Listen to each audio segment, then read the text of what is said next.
Guys, welcome back to my YouTube channel. Pembahasan kita kali ini adalah seputar rumah tangga. Tepatnya kita akan membahas tentang mengapa ada banyak sekali menantu wanita yang sering tidak akur dengan ibu mertuanya.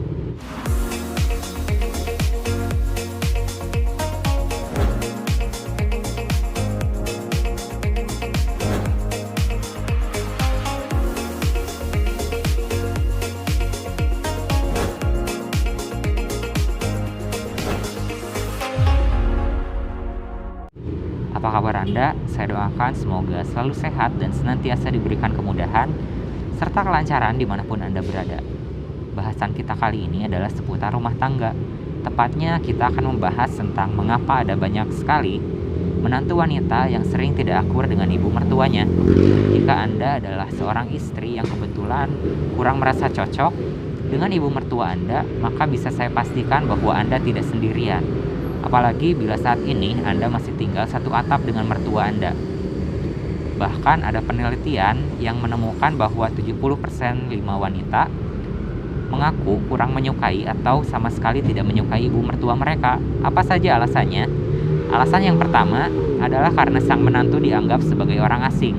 Keluarga dalam kebudayaan timur biasanya memiliki tali persaudaraan yang sangat kuat.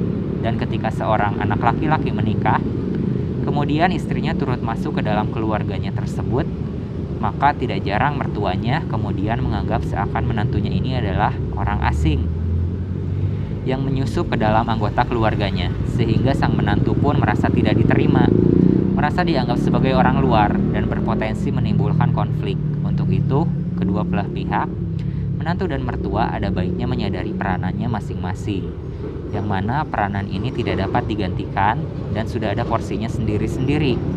Kemudian alasan yang kedua, seorang menantu ada kalanya tidak rukun dengan ibu mertua karena terjadi semacam perebutan kekuasaan. Di rumah biasanya terjadi ada pasangan yang berumah tangga masih tinggal dengan orang tuanya, sebab di dalam kondisi keluarga umumnya yang lebih berperan menentukan kehidupan sosial adalah wanita, seperti ada dua ratu di dalam satu istana yang sama, sehingga perbedaan mendapat perselisihan atau bahkan percekcokan menjadi tidak terkendalikan ya. Misalnya ketika sang istri memberikan aturan tertentu untuk suami, maka sang ibu melihat ini pun akan merasa bahwa menantunya membatasi ruang gerak sang anak. Secara sadar maupun tidak, mertua akan berusaha melindungi anaknya dan menimbulkan gesekan antara menantu dengan mertua sendiri. Lalu untuk alasan yang ketiga, mertua dan menantu juga sering tidak akur karena perbedaan cara mengurus anak. Mertua Anda misalnya tidak menyukai cara Anda mengurus rumah tangga, juga tidak menyukai Anda mendidik cucunya. Pada dasarnya ini sekedar perbedaan pola asuh saja. Contoh, seorang nenek pasti cenderung menuruti semua kemauan cucunya, sedangkan sisi lain, sebagai seorang ibu, Anda ingin menempatkan batasan tertentu agar anak Anda tidak manja, sehingga munculnya perbedaan pandang yang memicu perselisihan ini.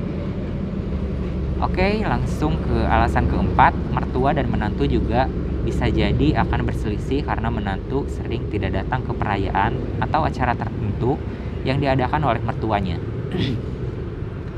Biasanya terjadi jika pasangan yang berumah tangga ini sudah tinggal terpisah, tidak ikut orang tua lagi. Ibu mertua pasti berharap menantunya selalu hadir ya pada acara yang sedang digelar.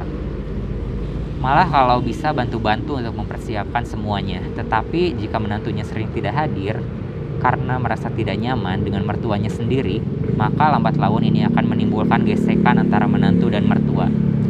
Terakhir atau alasan yang kelima yang sering dijadikan mertua tidak rukun dengan menantu adalah karena sang mertua saling mengadu domba, sering membanding-bandingkan, setiap kali merasa tidak suka dengan mertua, cenderung mencari kejelekan menantu di hadapan sang suami, di depan anaknya. Semua tingkah menantunya dikritik, seperti ingin menekankan bahwa menantunya tersebut tidak baik dan kurang cocok untuk dijadikan istri. Inilah yang paling melukai harga diri seorang istri. Dan ada baiknya bila Anda di posisi ini, diskusikan lagi dengan suami Anda agar supaya bisa mendukung Anda memposisikan dirinya sebagai penengah yang dicap. Nah, kurang lebihnya 5 alasan ini penyebab umum yang menyebabkan perselisihan menantu dan ibu mertua. Kita jadikan wawasan saja Semoga tidak terjadi pada kita, dan kalaupun terjadi, semoga kita bisa menyelesaikan dengan baik. Akhir kata dari saya cukup sekian. Terima kasih telah menyaksikan dan sampai jumpa di kesempatan selanjutnya, dan salam Rahayu.